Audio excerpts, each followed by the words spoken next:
It's time for another Q&A. Post your questions down below and let's begin. Alex, what do you think of the guys that are laughing at me at the gym because I do Jefferson rack pulls and I look strange to them?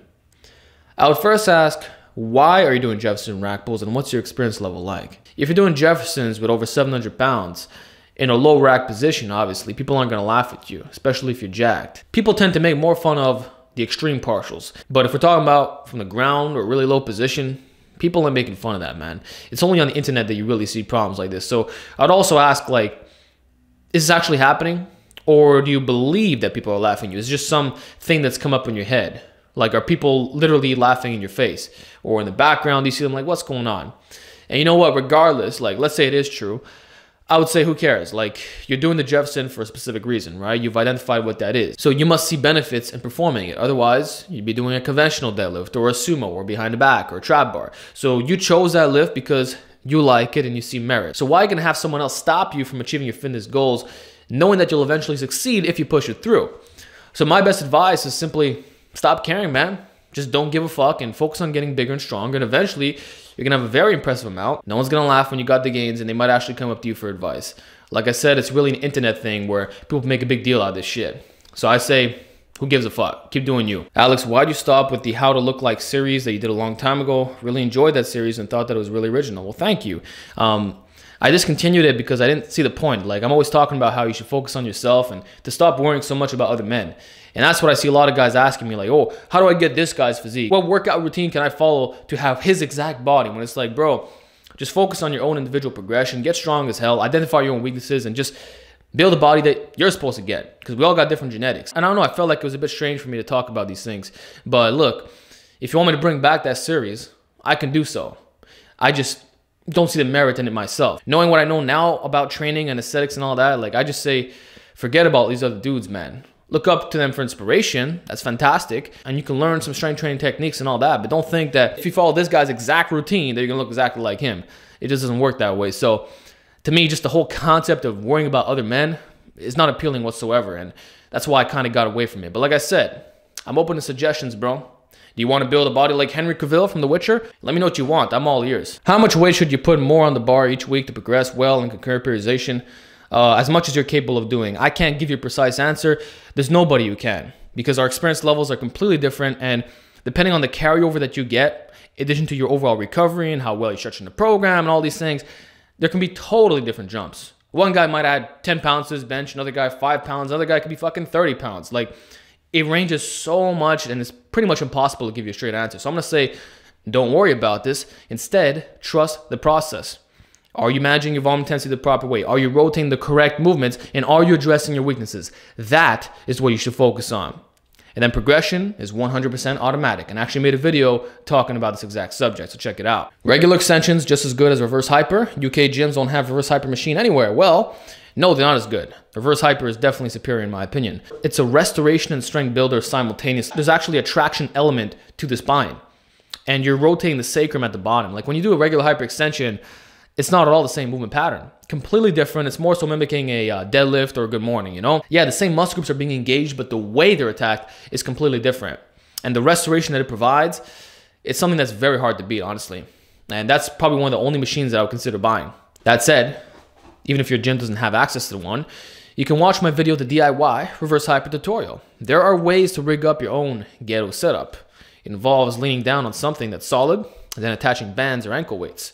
Not as effective, obviously. You're going to have to compensate with high repetitions and all that, but you can still get a great workout in. When I start filming more lower body training, you're going to see that exactly. Hey, Alex, I'm currently on your novice program, but I can't do any chin-ups. How can I get stronger to do chin-ups while running a novice program? You want to do negatives, isometrics, and band pull-ups or chins.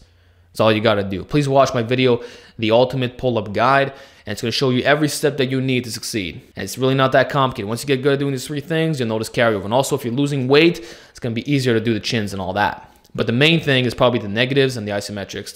The band stuff is kind of optional, okay? Would training an upper-lower workout routine 6 days a week be considered overtraining? No, it can probably lead to overreaching a little bit quicker due to inferior recovery, and I would say it's harder to manage your volume intensity with that setup. But if you're able to get away with this, the gains will be absolutely incredible. How much compared to a standard 4 times a week upper lower? I can't really say. maybe 10% more gains, 20 at the absolute max. I don't think it's as significant as some would claim. And for me personally, I wouldn't run a system like that because I do feel the 72 hours recovery is important, especially if you're doing a high volume and high intensity approach at the same time. But look, if you have the lifestyle to handle it, stress-free, you're really sleeping a lot, eating like crazy, like there's no limitations whatsoever, give it a shot. Oh, and I'd also say if you're enhanced, you can probably get away with this a little bit more. But for the average person, your standard upper lower is really gonna be better. It allows you to program the GPP work a little bit more efficiently, better recovery, easier to program, and just feasible. So that's what I advise personally, but you do what you want, okay? There's nothing wrong with it. You might overreach a little bit quicker, but that can be managed afterwards. Hey Alex, what's your stance on the volume versus intensity debate here on YouTube? Keep up the great work. Well, thank you, man. Personally, I don't give a fuck about debate. To me, if you want to maximize your gains, you want to combine both high intensity and high volume. And the best periodization routines, manage it in this way. I don't care what the routine is. It could be linear, block, concurrent. There's always some type of waving of volume and intensity. So I think that black and white thinking needs to die. It's one of the major problems that we have in the fitness community right now. That said, I've always gotten my best gains when shooting for the maximum recoverable volume, which is a concept that Dr. Mike Israetel talks about. But again, if you're trying to maximize your strength, I believe that high intensity is certainly the way to go. Like the max effort method is the greatest method of all time. You can't go around it. So again, I don't think in black and white terms. I do it both, and I don't have to worry about jack shit. My gain's always optimal in this way. What program would you recommend for someone who loves being in the gym all the time while avoiding overtraining? I'm currently running push-pull legs 5 days a week, and I've been overreaching often due to going overboard with the volume and frequency. I don't understand. 5 days a week push-pull legs? Are you skipping a leg workout or something? And you shouldn't be overreaching with that since it's only twice a week muscle protein synthesis. So I would say that you're probably not managing your volume and intensity. That said, what would I recommend? For you, maybe a Bulgarian light system where you're working up to a daily max, either 90% or all out, or perhaps doing an upper lower 6 days a week like I talked about before. Tough as hell. You probably will overreach on that. But if you really want to go in the gym frequently while hitting all the muscles, no weak links behind, that's a great way to do it. Another alternative is the full body every other day. That's fantastic. Or simply 5 times a week setup. I know Jeff Nippert made a program on this recently. You can also try full body every day. But again, we got to ask, like, how beneficial is this extra frequency in the long run when we factor in recovery and just the argument of muscle protein synthesis? Is it that much more beneficial when you're going past 2-3 times a week? I'm not convinced that it is at this current moment for just general strength and hypertrophy. That's not a topic altogether. So I would say 6 day a week upper lower, your classic 6 days a week push-pull legs, although I'm not a fan of that because it's only twice a week muscle protein synthesis. I would say upper lower is more efficient in that case. And then your full body and your Bulgarian light, that's what I recommend. Any tips for dealing with golfer's elbow from pull-ups? Rotate the variations of the pull-ups. People get problems with this. They're always running minimalist programs. I see it all the time. Like, take advice from me. I have hypermobile elbows and I don't have any pain whatsoever. Why? Because I rotate variations. I manage my volume intensity throughout the yearly training cycle, and I include connective tissue work, which is also my second piece of advice.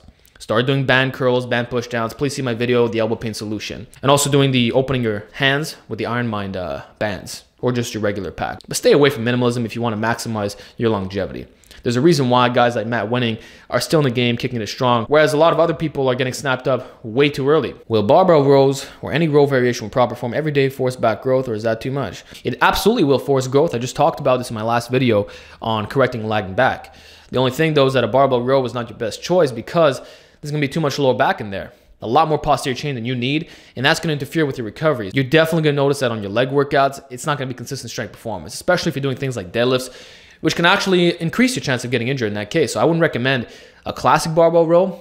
Like I said in my last video, you should do the band row, seated cable row, or even hammer strength machines, because this way it's low stress and low back, which is very important when doing high frequency. And that's also why daily pull-ups is a good idea. What do you think of spoto presses with 3 to 5 second pauses? It's basically an isometric, an inch above the chest for 3 to 5 seconds. I feel it's going to build a big bench. I've done longer pauses before and I never really felt like I got much out of it. I feel like as long as you're controlling the weight and you're doing the pause, 1 to 3 seconds at the absolute max, you're getting all the benefits you need. And the spoto press is nothing magical. It's a nice assistance movement. It can help raise your raw bench. It can help you stay tight. I'm not going to say it's bad, but I'd rather you do a low pin press or a dead bench or just a regular pause bench instead of using resources on that, unless you want to get more or less weight and treat it as a bodybuilding technique, because that's certainly doable as well. Like, I'd much rather you do a spoto press than manual partial bench presses. So I think it could be used in a smart way, but it's not something that I experiment with personally, at least not right now. Maybe in the future I will. Hey Alex, do you still run outside in form of cardio? Can't do it, bro. Over here in Canada, it's cold as fuck. It's full of snow. It's already minus 20. Actually, as I'm filming this video right now, that's what I'm dealing with. And it's going to get even worse. It's going to be minus 30, minus 40. Just how it is over here. And for those asking about treadmills, I fucking hate them. I like running outside. I need to feel the wind across my face. I need to be on that terrain. So at this moment, I'm not doing that. No running.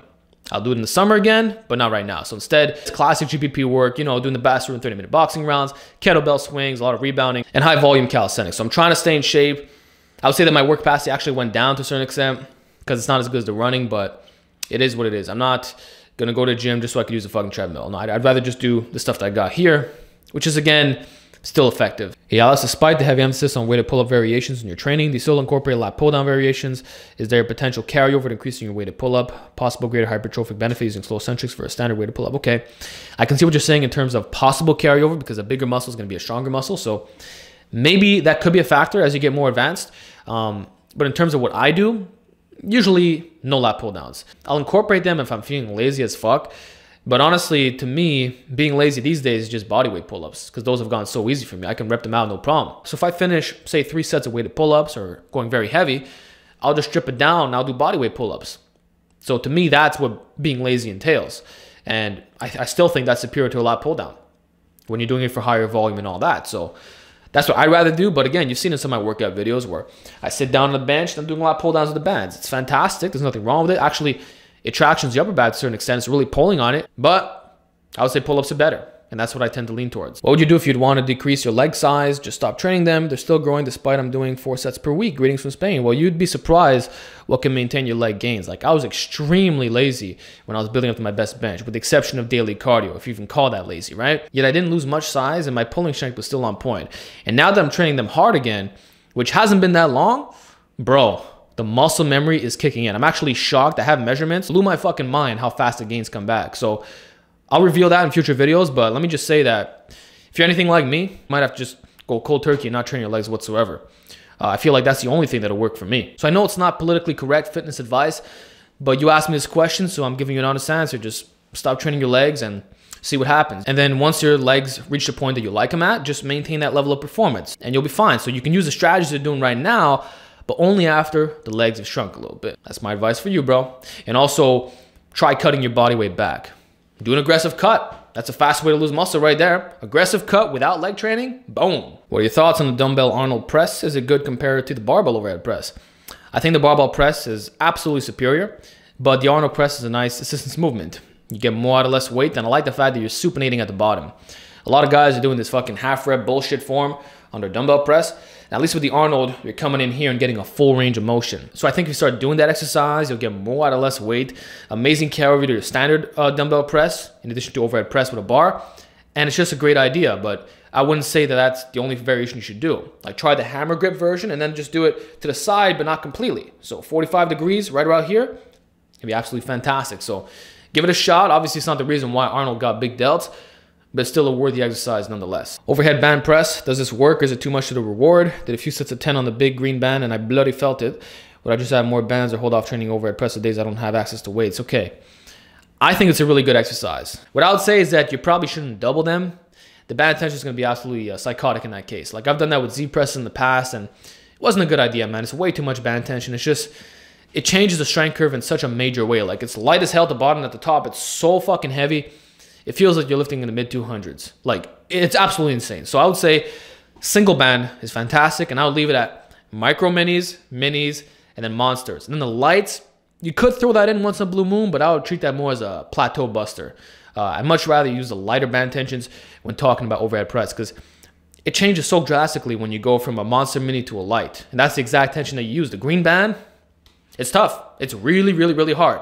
If you can do 135 on that for reps, you're probably a really strong overhead presser. So yeah, to me, the risk is worth it because you're overriding the biological law of accommodation. It can also be used for speed work, which again, is really good on OHP. So it's all about how you use the bands. I'm training only for the broad jump and I only use variations with a slightly above parallel box squat. Should I incorporate the regular squat to reach my full potential?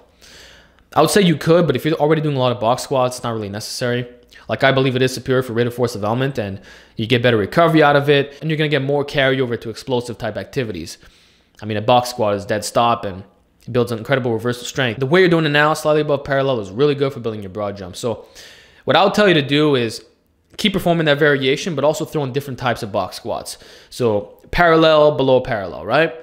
In addition to using different bars, like the safety squat bar, or simply doing a front box squat, or even a Zercher box squat. Then another good exercise that's gonna complement everything is the pin squat, done in the same position. So I think that's a better investment of your time. But again, if you're running out of variations, then there's nothing wrong with doing a free squat either. I just think that box squats are generally superior for athletic environments. So I'm not opposed to it. Do what you gotta do, but if you're doing fine with the box variations, keep doing that. Okay, last question. I'm at a size I'm happy with, but I want to keep getting stronger. Should I have a high intensity and high volume day or 2 high intensity days? Well, I'm gonna say this, man. What you're trying to do is not gonna work. You're gonna get bigger as you get stronger if you're actually natural. That's how the fuck it works, bro. You can't separate the two. You can be as specific as you want. If your performance is going up to a major extent, hypertrophy is gonna be the side effect. That's pretty much what it is. If you have a 200-pound bench and you raise it to 300, your pecs, shoulders, and triceps are gonna increase. How much? I don't know. That's depending on your own genetics and all that. You might be a torso dominant lifter, so big pecs, but then your arms are gonna lag. Maybe your tries are gonna grow like crazy. And then there's also the fact that to run the best strength training program, you gotta maximize it, right? So that in itself is gonna include hypertrophy work on the side. Like you can't just do fucking singles. And if you're just doing high volume, you're obviously gonna get jacked from that, right? As bodybuilders have proven. So the high intensity only is not feasible. You can't train like that for a long period of time. You're gonna plateau, you're gonna regress. You might get injured too, unless it's like short-term peaking. And the high volume exclusively, many would argue that's superior for gaining mass. So the best thing you can run is like a super specific high frequency program that's also high intensity at the same time. But you gotta make sure it's like minimalist, you know? And don't eat a lot of food, bro. Like try to recomp, don't gain much mass. Then you could avoid getting muscles really big, which will minimize the overall size. But again, not maximize your strength development. So that's about all you could do, bro. And with that said, we are done this Q&A video. I thought the questions were great. Post more down below, and I'll see you in the next one.